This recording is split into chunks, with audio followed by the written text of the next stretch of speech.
Hi, in this video I'm going to show you how to write the perfect homepage with some power editing on top. What does a perfect homepage have? It should state a problem your customer is having, the solution you're offering, the product or service you're offering, and the result that that solution gives to your customer. And a CTA, always a CTA. For example, here in Popuri.com, these people state the problem and the solution in one line. Naturally traps bathroom odor. That's a problem, bathroom odor, guaranteed, right? And the solution, it traps the odor. Spritz the bold before you go and leave the toilet smelling better than you found it. That's the result, right? And the CTA shop now. You have the three elements here, perfect home page. Here, the problem, solution, and result are all stated in the same line. Be the Airbnb host your guest can't stop raving about. What's the problem? You're an Airbnb host, but your guest won't rave about you. The solution is what this girl is offering, and the result is like your clients will rave about you. Plus, the second paragraph, beautifully written, full of results like make six-figure living as an Airbnb host, a stream of steady income, lifelong connections, keeping you safe, etc. Great homepage. Example 3. In BetterHelp, like you deserve to be happy, states a problem. Veiled but states a problem. You're not happy, and they offer a result. You deserve it, right? And the solution and the CTA, the call to action in one line, which is beautiful to add a call to action in a question, because the question demands an answer from your readers.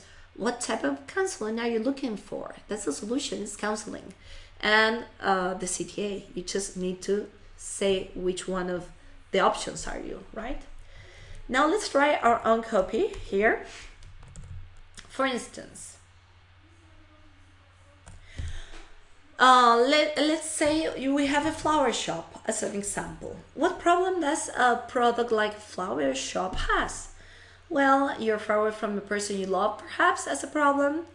You need to express emotions as a problem, that you need flowers to send someone, and the lack of time. You might not have the time, so you send flowers, right? The solution that the flower shop is giving is like, it says, be there even if you can. That's a solution. Another solution of sending flowers solves is say it with flowers. It's a good line, that one. And show you care if you don't have the time. That's another solution. Those are solutions that sending flowers offer to a person, to those problems, right? Now, the result, what's the result? What does receiving flowers look like? Well, you're gonna make the special person feel you care, feel you love. So once you have these bites of copy, you just add a mix. You can say it with flowers, and then you can add, let that special person feel you care, right? That'd be perfect as a homepage. You are saying your solution, and you are addressing this result and detailing the result. Let that special person feel you care. This is great so far. But as we say, we are gonna add some power editing on top. What is power editing? You are not editing for mistakes, grammar mistakes, but you're editing for power. So you're gonna add details which are powerful, crush cliches, and you're gonna do some word picking.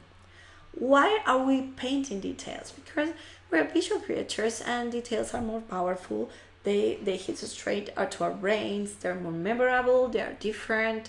We are made to see images, and language is a code. It's an abstract code. It's not as powerful as images, right? Why do we need to crush cliches? Because cliches are overheard. They lack strength.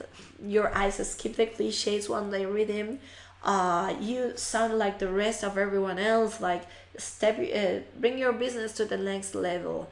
The first time you heard it, it was wonderful. It was so original. But now you just heard it sometimes. It's like when you wash over and over the same sweater, finally it just loses color. And a cliche is a very nifty phrase that lost its color. And it's boring. You don't want to be boring. And then we are gonna do some word picking, because words in itself, they tell a story, they convey an emotion, they have a weight, each one of them. It's not the same one word. There's not such a thing as a synonym, right? It's a different word. So you need to pick a word, because with the exact words you pick, you're conveying your personality, your voice, your tone, and you are calling out your customers. If you have a young crowd as a customer, you need to use young words. If you have an uptight customer group, you need to use like refined words. So these were picking ads for that, and you use a thesaurus for that. Let's go back to our copy again. So we had so far said, flower, let that special person feel you care. But how does well, there's a big cliche here, special person, right? That's a correctly. It's a big cliche. You know, everything's, oh, let that special person. Oh yeah, okay. How do we avoid this cliche? How do we crush this special person cliche with details? Well, what if instead of saying let that special person feel you care, we write something like more visual, right, with details. So we say give a bear hug, a long French kiss, an affectionate squeeze in the arm, and even if you can be there, right? That's a more detailed option for let that special person feel you care. You care. You have to picture how is that result. Well, you let that special person feel you care, so it's like giving a bear hug to a friend, or a kiss, or affectionate squeeze in your arm.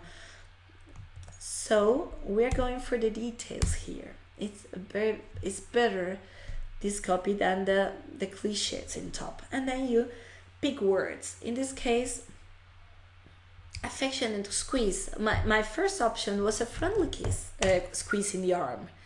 But you know, friendly, it's like friendly squeeze. We've seen it before, these two words paired together. But if you go to the thesaurus and you, for instance, look for friendly, you could have options. You go to the thesaurus, that's the way you do it. That's the way you pick different words. You know, like you can say, well, give a sympathetic squeeze in the arm. And well, if you're sending flowers for someone in hospital, it is a part in your website that you use flowers for the sick ones, you can say sympathetic.